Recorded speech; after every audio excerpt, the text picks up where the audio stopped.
see if this is live yet and if this is coming through nicely. How are we sounding on here? Check one, check one. Can you hear me? Oh no, not at all good. Why is that coming twice?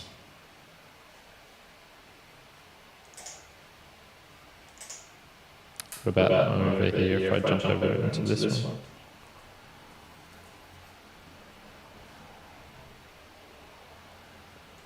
What if I turn this down? How's this sounding now? Hopefully this is sounding better now. Shouldn't have had any audio of this. One thing you'll notice, people, is I hopefully have made this a bit nicer, a bit better looking than a couple of the old ones. Oh yes, there we go. All right, so I'm just going to have to go through all of these, I think. No, okay, all right. Looks like I've made that look good. Got my hotkeys set up, and yeah, all right. Now I just need to do some linkages. Just let people know that I am alive. It's not sounding too shabby. Not sounding too shabby at all. Got that link. So I'm going over to here on the Discord. Just for those who are wondering, the Discord is definitely just a place for people to gather. Neither one or I are particularly great at community building, nor enjoy the aspect of spending a lot of time online digitally. Face-to-face, yes, but that's a little bit harder with podcasting and people being all over the world. So just letting you know, I'm live right now. Doing the book recap.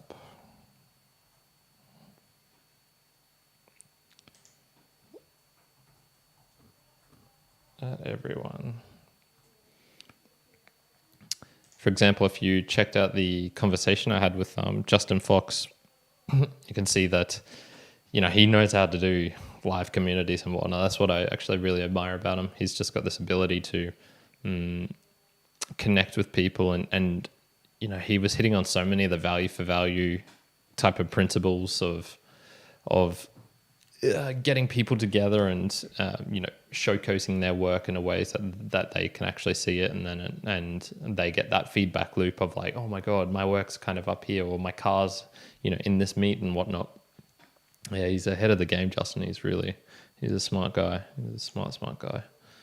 All right, I'll post this over to here onto, you know what, stuff it. I'm gonna even post this onto Noster. We'll see how that goes. But I'll post over here. So I'm live right now doing the book recap. Live right now doing the end of month book recap.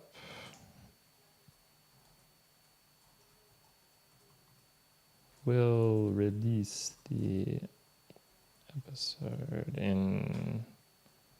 we'll release the video / audio in how many days? Saturday, Sunday, Monday, 3 days time. Don't make this. And then I'll do that, and then I will also attach the thumbnail for that. Beautiful. Come over to here, copy this. I'll post that there, and then yeah, let's give this a try on Noster. Whew. Never actually tried on this on Noster.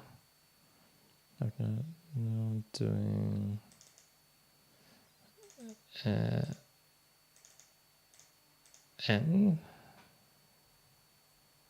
an end of month book recap, and let's see if I can attach a URL. Ooh, kind of, yeah. Stuff it. do that. And I got 1 minute to spare. Let's see that link. Yeah, okay. Posted on Nostr. There you go. Hey, enjoy that, my friends at home. Trying out. Don't say that the mere mortals don't try out things. I've been trying out a whole bloody lot recently. Oh, geez. And I need to actually set this up so that I record the audio, because that would be a mistake to not do that. So come on over to here to the book reviews, get this, got the audio template. I can close the Discord now. I can go over here. Yep, that's published. Close that one down. Keep the live stream up in the background so I can see. And then I'll ask a question. Do you prefer modern books or classics? Nice. Man, I am doing well today. Usually a lot of stuff goes wrong. This is what comes from preparing, I suppose, because I have done a bit of preparation for today. Oh, that is looking nice. All right, I'll record that. Yep, beautiful. I think everything is a-okay to start. So minimize this. Open this up. Now this should, I'm going to have to keep this up in the background. It should change automatically, but no, I'll just leave it here. There's nothing wrong with having it like this. Beautiful. Okay. I don't usually start off with music on these ones. I could add that in at some point if you're keen to hear that, but for the moment, that's another OBS trick I've got to work on. And I should take this off, so that's not on here. I'll do, sorry peeps, I will do just one last check to make sure this audio is still coming through good. It's sounding okay. Yep, okay. I think we are good and ready to rumble. Got multiple screens up. Let's minimize this, because I will need the notes on my little phone that I have here as well. Ting tong. Hey, yo, welcome everyone to another end of month book recap. Yes, that is indeed where I, Kyrin, go over all the book reviews that we've done in this last couple of months, in particular for February. I also go over the Boostagram Lounge, thanking for people who have been supporting the show using the value for value model. I have a look at what's coming up for March of 2023, and then just finish off with a little bit of value for value. And right at the start, I'm going to start off actually with a section on classics versus moderns, and I seem to have this battle really between the classics versus the modern books, and it kind of ebbs and flows. My general predisposition is I like classical books, i.e. books that are a bit more older than 50 years old, let's say. I find that they have kind of wisdom that's endured throughout the years, and that if I look at like the whole section of modern books that I've read over the years, a fair few of them have just contained a lot of faulty information. I suppose part of that is more of them are non-fiction, because I'm not that into kind of the sci-fi, fantasy, romantic novels of that sort. So I don't particularly read a lot of modern fiction books, I guess, other than maybe like The Alchemist by Paulo Coelho. And I tend to get drawn more into the classics, and I find more wisdom from them. I get greater benefit, I think, and I think this channel reflects that. I do tend to view more of them. However, this has been a complete doozy this month, because the classics have been wiped out, and it's the modern books that are running the show. So I'm going to jump into the first one that I covered here. My favorite book, which was Commoner's Heir by Lewis Hyde. So Lewis Hyde is a modern author. This was published in the 2000 period, I believe. If I quickly jump over to here. When did it say this book was published? In 2010. Yeah. And man, so much to take from that. Generally, I didn't know that much about monopolies and commons and things like that before this. I'm starting to develop some stronger views, and we'll hear about some of these in the Boostagram Lounge from Peter, one of the supporters as well. But generally, I've found, a monopoly should be allowed for a period of time for a copyright of a book to incentivize someone to create something and not have their work, stolen or taken over by someone who's better at marketing or things like that. And then then it should go to the Commons. And that period, seems to be 20 years maybe, seems to be good. Maybe you could extend it up to an author's lifetime. But there does seem to be something a little bit wrong with the kind of rent-seeking, taking of other people's works and using it for your own benefit. If it was, say, your father, or you owned the James Joyce estate, it does seem to be that it's better to let that get into the Commons and for free use. We have this already with a lot of books that are in the Gutenberg project. They hit the Commons period and they get uploaded to a kind of open source place where anyone can have access to them. I think it is a better idea for this to go into the Commons. I personally do that with the podcast. I feel, if people want to, clip this, reuse this, they feel free to go ahead. And it's just, there does seem to be something about this trying to capture of something that you've put out. And I definitely feel it's, if you're putting it out there for the public consumption and public use, they get to own it, essentially. Once it's been let go, once your art has been let go, you don't have any more claims on that, I feel. And it's just weird that we for physical things that we say, oh no, okay, that person has that, that digital, that art work that's on the wall, that's now theirs. But oh no, if it's a book that's on Kindle, I still can take that away if I want at some point. The tragedy of the Commons, another thing that's great from this book is learning about the tragedy of the Commons, how that conception of, too many people taking their cows to a field, which is a Commons, and then it's going to end in bad incentives, and everyone's going to try and maximize their cows' profits, I guess, and then all the cows will die. It's bullshit. It's bullshit. Even the author himself, who was advocating for this, wished that he'd called it the tragedy of the unmanaged Commons, which makes a lot more sense. If people are just left, that's kind of just as common as saying, people are going to be greedy and try and, make the best for them. They've got their self-interest at heart. Most people would agree with that. You can have extras and whatnot, as we see people doing altruistically, but it's just such a bad thing. I read the original paper. If you go on to episode 369 of the Mere Mortals podcast, you can see just how much it's not only the underlying philosophy behind it is wrong, but his actual example is wrong. So from now on, if I hear anyone say tragedy of the Commons, I might have a gentle reminder for them, being like, by the way, did you know that concept is essentially BS? Benjamin Franklin, I thought he was a pretty cool guy. I've actually got some, hopefully, biographies or something like that of Benjamin Franklin on the way, because I never knew just how interesting a character he was. And then finally, one thing I loved about this book was just it's great for the philosophical, the hypotheticals, the raising things to mind, pointing out things which you perhaps might not have thought of before. One example of this is Rush V. I used to have quite a lot of his books, and I still do, of his pickup artist work and whatnot. Now he's become kind of a born-again Christian and has disavowed a lot of his things, and he has not made them publicly available anymore for sale or anything and whatnot. The interesting thing is, I think if he had the option to, he would disable that from, the Kindles and whatnot. Now, I have the physical. I have downloaded the digital copies of this, and they are sitting on my hard drive. Does he have any claims over that? Should he have any claims over that? I would argue no, but I'm sure there's a lot of people who would argue that he does, and he would, if he wishes to recant on his words and take them back and actually have them physically taken back, that should be allowable.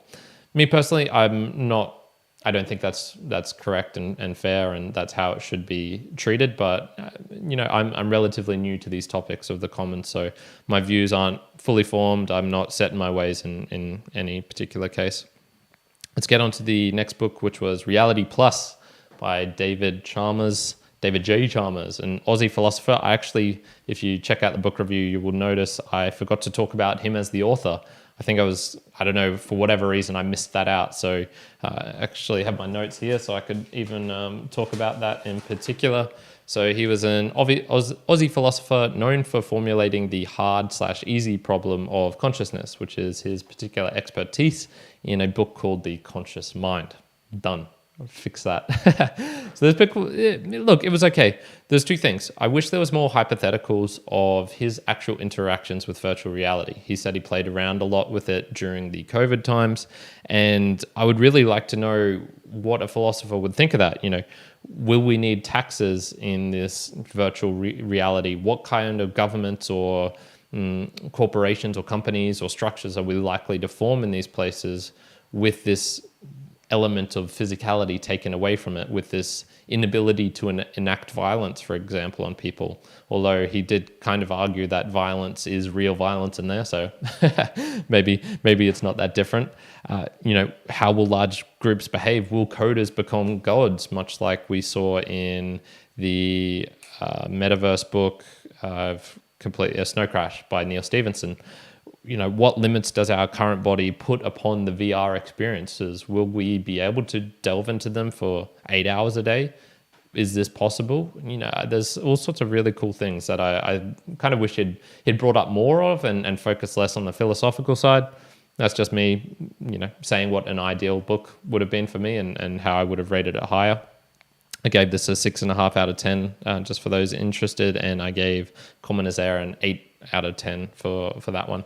So yeah, that was one thing. The other one was that I kind of came away from this going, this is the intellectual version of a reality TV show or something like that. It's kind of mostly useless except for the fun of it. So it's fun of coming up with these hypotheticals of these what if scenarios. Other maybe a mid-tier one would be like, what if my fingers were replaced with sausages, or what if blah blah blah blah blah. And then there's other versions of, oh my god, did you hear what Stacey said about Greg and what Greg thinks about Lucy's outfit, that sort of thing. There's so many variations, and I definitely don't think that it actually should be looked down upon, any of those. Different people are attracted to different things. If you love the reality TV and you get enjoyment from that, I really don't think it's that different from many philosophy type works, which are, fun hypotheticals, but how much am I actually going to take away from this book, and will it apply to my real life? Almost nothing. If he actually had a bit more of science and data behind the virtual reality and this is how it impacts you, maybe it would make me go, oh, I need more virtual reality in my life, or I need less, or I should behave more like this when I'm in it. So many different things where I can just say, this book isn't going to impact me much at all, other than just for, it was a cool thing. And I might reach out to David and see if I can get him on the podcast. I actually did reach out to Lewis Hyde, who unfortunately was too busy, but maybe I'll message him again in the future and see if I can get him as well. So there we go, Reality Plus by David Chalmers. The last one I had was the Catcher in the Rye. Don't have the actual book physically here with me. Look, I just got to say, this is where I go. Okay, these two modern books were much better for me than this kind of supposed classic. I'd heard of, Catcher in the Rye from many a year ago, and I never actually read it in high school or anything like that. And yet when I actually came to it, I was just astounded by how much I really disliked the main character, and not just my dislike of the main character. I can get over that. I've read plenty of books where I didn't particularly empathize with the main character, or I didn't see myself in them, or things like this. But just his behavior was shitty for sure. And then I didn't see what other people seemed to see in this, which was, it's a coming of age classic. It highlighted this energy that was in the United States after World War II, this kind of rebellious rambunctiousness, fighting against the system sort of thing. I just saw none of that.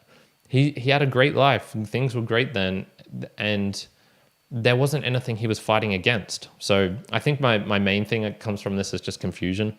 I didn't really get why this book is a classic, and I've yet to see a convincing argument of something that made me go, oh yes, this is indeed something I need to think about, or it really highlights this better than anything else done before. So just my opinion. So I gave that a 3.5 out of 10. The Catcher in the Rye by J.D. Salinger. One thing that I think he did nail was about phonies was their tendency to list names. I've noticed that myself. If I had to describe someone as a phony, I definitely think it is this highlighting of other people, and it's almost like you need to say it out loud so other people know that you're talking about them and praising them in this way. I think there is something kind of phoniness about that. When it's taken to excess of, we did this and this person did this and he's I just love that guy.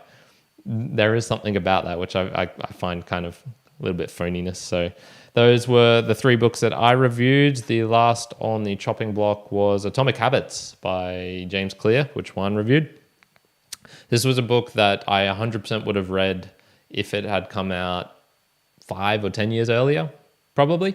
That kind of self-development, fixing your habits, getting after goals, things like that. I've read enough books now along those lines where I'm not sure there's that much to add that is completely new.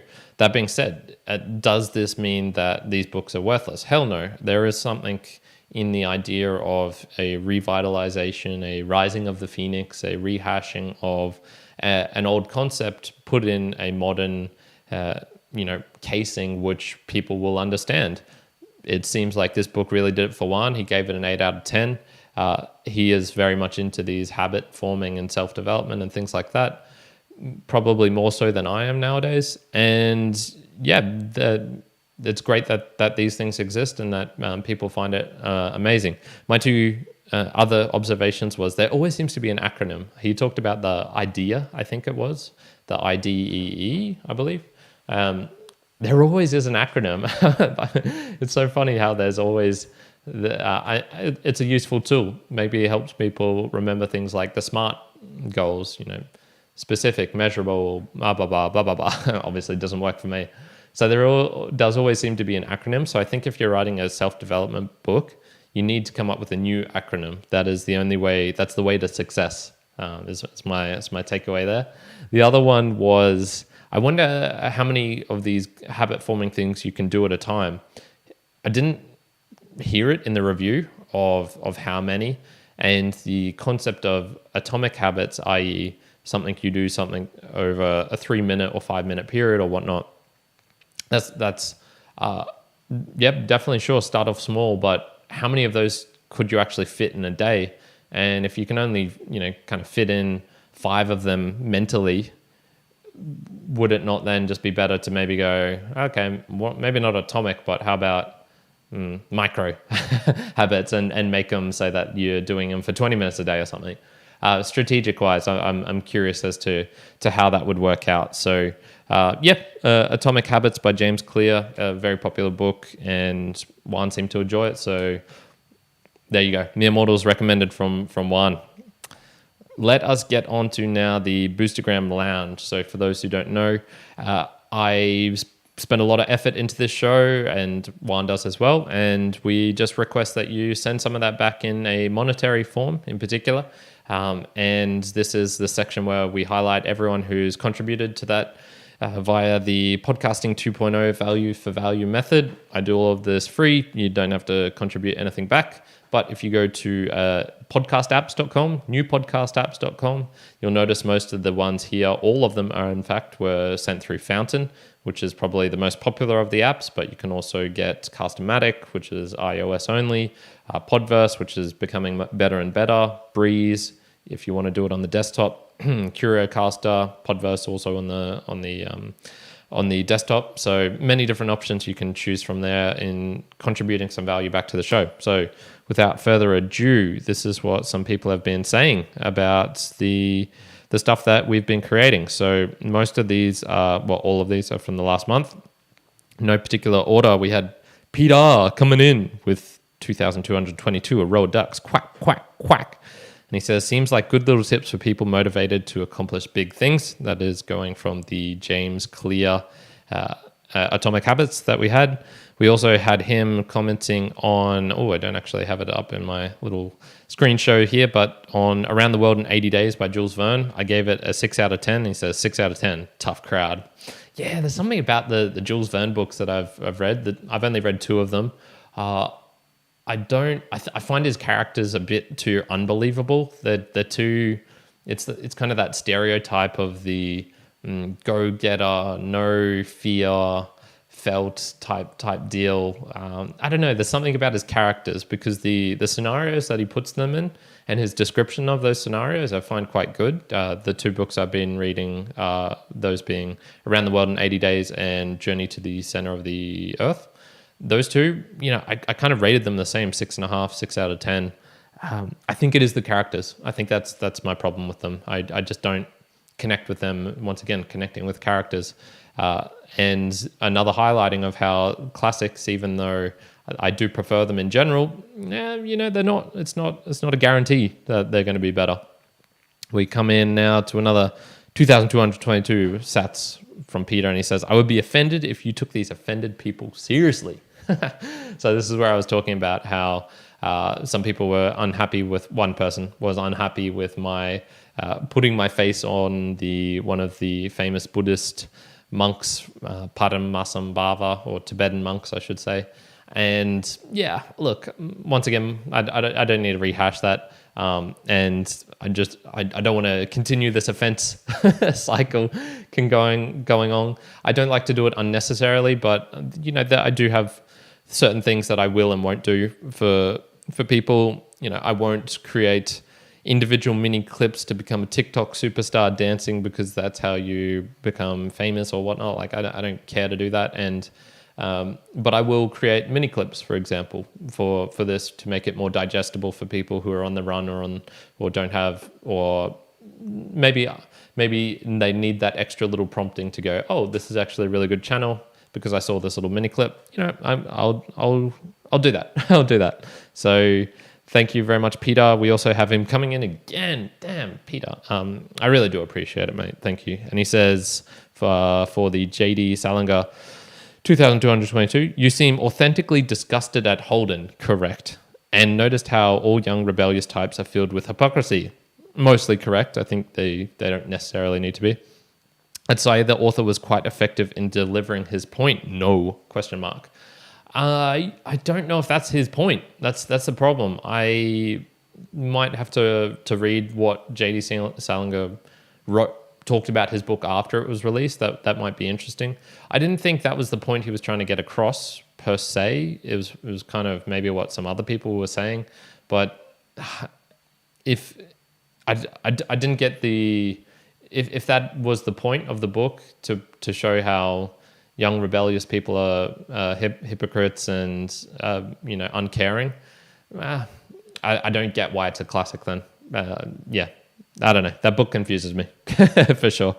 The last one here, or no, not last one, but another one from this review, and it's nice to see a new name here. 100 sats from Kalamansihan. Yo, sounds Rastafarian. He says, I've always wondered why Catcher in the Rye was so popular for young women. I didn't know that either.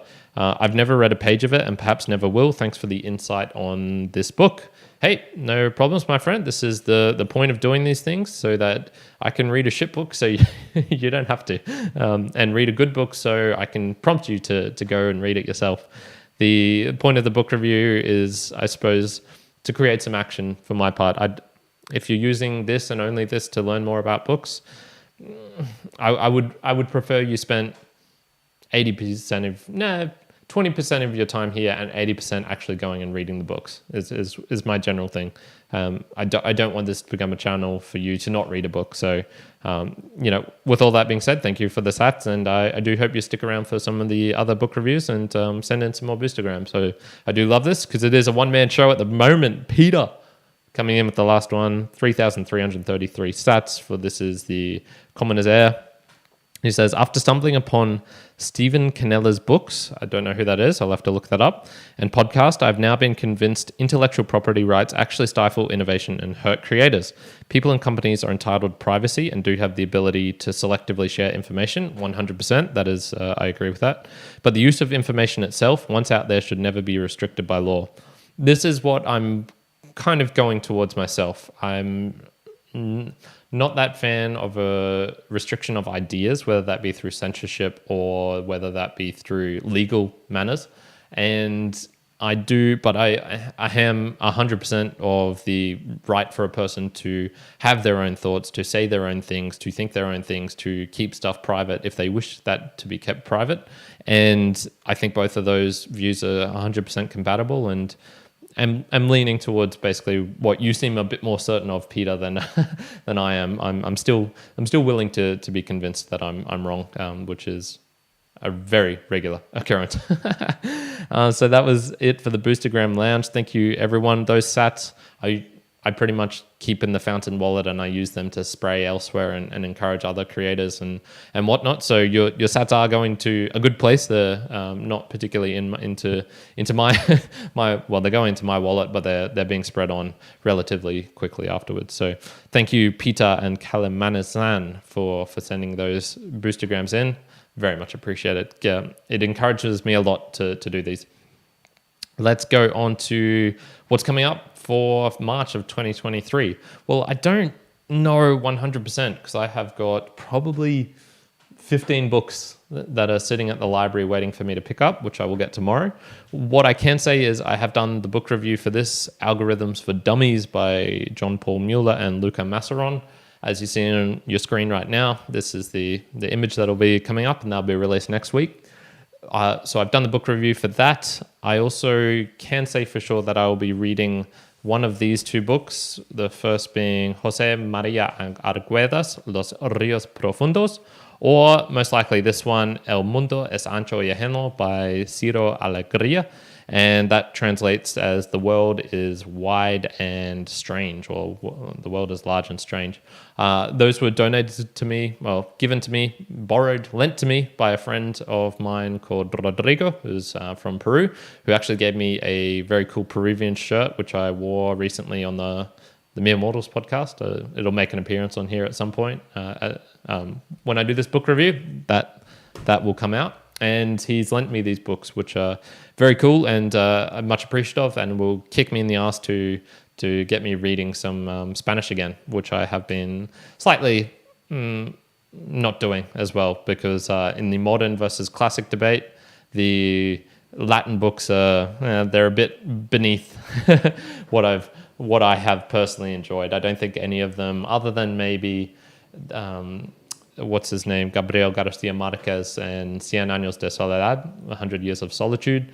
Other than that one, I haven't really been super impressed by their style. So hopefully this one, which is a modern one, will be good, and we'll get onto that. Other stuff, like I mentioned, the Benjamin Franklin. I've got, yes, more classic works, and I will have one or two coding Python books that I'll gradually be making my way through as well. So who knows exactly what is coming up. And I believe one will be doing a book review of Life Force by Tony Robbins at some point, probably in March, but I can't say for sure with that. And with that, we come to the end of this book recap. Thank you, everyone, for tuning in. I do hope you have enjoyed these. This is the value for value section, where I now just say, thank you for sending in support, Peter and Kalamansihan, whatever your name was. It's hard to say.